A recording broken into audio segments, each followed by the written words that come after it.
Hey! Welcome to the Moz Cave, and this is the first episode of Moz Recounts.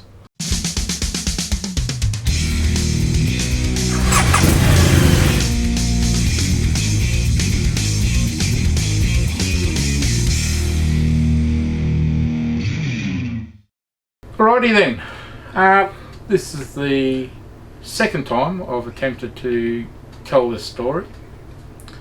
The first time was during my last morning tea motor vlog, which I didn't show. I kept the footage, but the cicadas were that bad that it played havoc with the audio. So, you know, if you haven't seen the morning tea motor vlog, check it out. You'll hear the cicadas going for it. So, anyway, I thought I'd try and do it this way in the Moz Cave. Hope you like it like this. The story itself, or the recount itself, came to me when up North Rider in New Zealand, in one of his videos, he had a close encounter with I think it's pronounced Kereru, something like that. Now, a bloody big pigeon,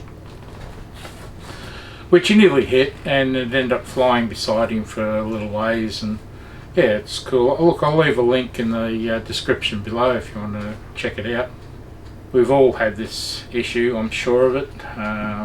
There wouldn't be many motorcycle riders out there that haven't had close encounters with birds. Now, before I tell the story, I have to give you a little bit of background. In the 80s, I lived in this upper western region of New South Wales, a mining town in that area, by the name of Cobar.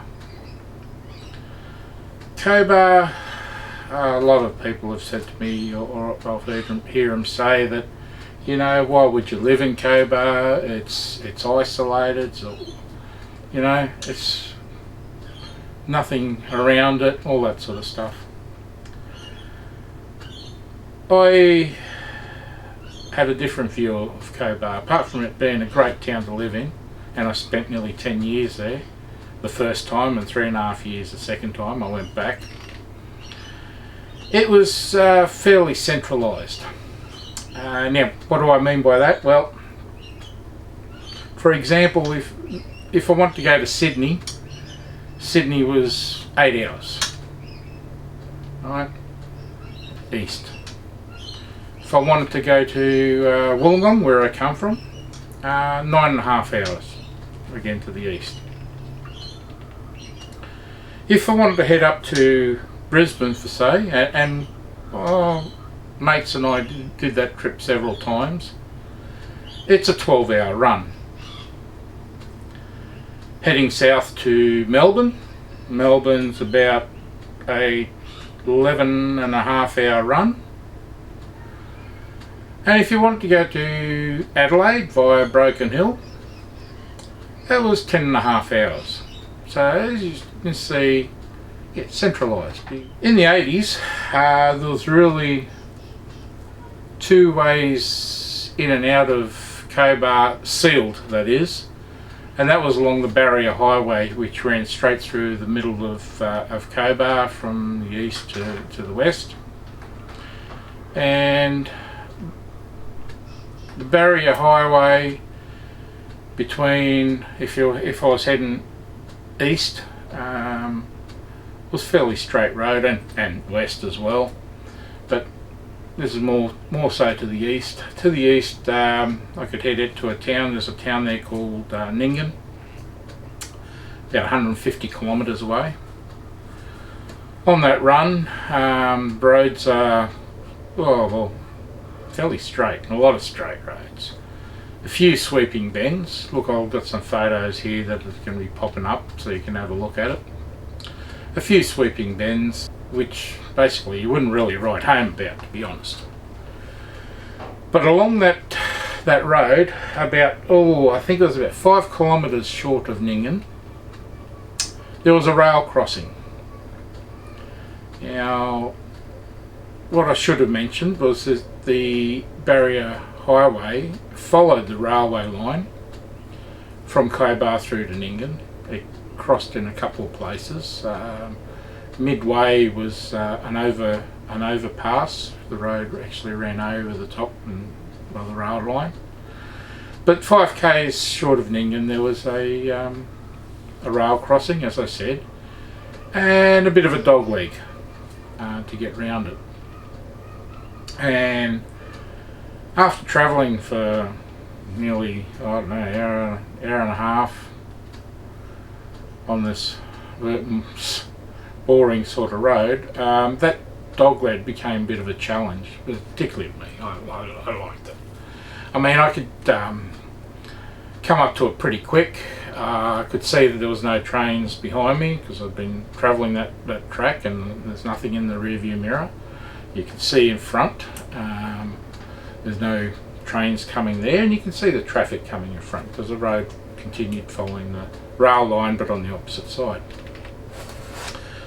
You can come up to it pretty quick, throw into the right-hander, straighten up to cross the actual rail tracks, and then drop it down into the left-hander and power on and out. And that was good fun. And then following that there was another hour and a half of dead straight roads to Dubbo. This one particular morning, I think I was heading down to the coast to visit my folks for the long weekend. So again, travelling that road, I was coming up to the rail crossing. Could see there was no trains. Could see the traffic ahead. There was nothing coming. I could see there was a council truck pulled up on the side of the road, and there's some workers there doing some work, whatever they did. And I thought, yeah, great opportunity, here I go. So I come into it pretty quick, hooked round to the right, again, straightened up across the rail line, and hooked into the left and powered on. As I powered on, what I didn't know, there was a flock of bush finches in the table drain on the left hand side. And as I powered on, this startled this flock of bush finches. And you know, when they get startled, they take off, and when they take off, they actually go across ground that there's no obstructions, bushes, trees, etc., which just happened to be across the road. So as they come out, there would have been a couple of hundred of these little blighters. There was nothing else I could do. All I could do was duck for cover and sit and hope I got through them all. Well, I did, but you know, I got hit in the helmet. Both shoulders and both knees copped it. They really hurt, but the fairing on the bike, it copped the brunt of it. Anyway, while I was powering through it, I glanced at my mirror, and all I could see behind me was just an explosion of feathers. Boom.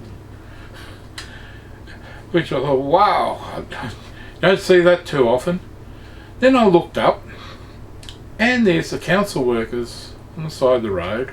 They'd stopped doing what they were doing, and they were just looking at me. They were leaning on their shovels and looking at me and pointing and laughing their heads off of what they just seen. So, you know, that was, when I think back, it was pretty funny, and you know, they got a laugh out of it. So yeah, as I said, it happens to all of us, and that was my little encounter with the feathered kind. So anyway, look, that's my story. hope you enjoyed it, I suppose. But for now, everyone out there, take care of each other. Keep well and safe. And until next time, cheers!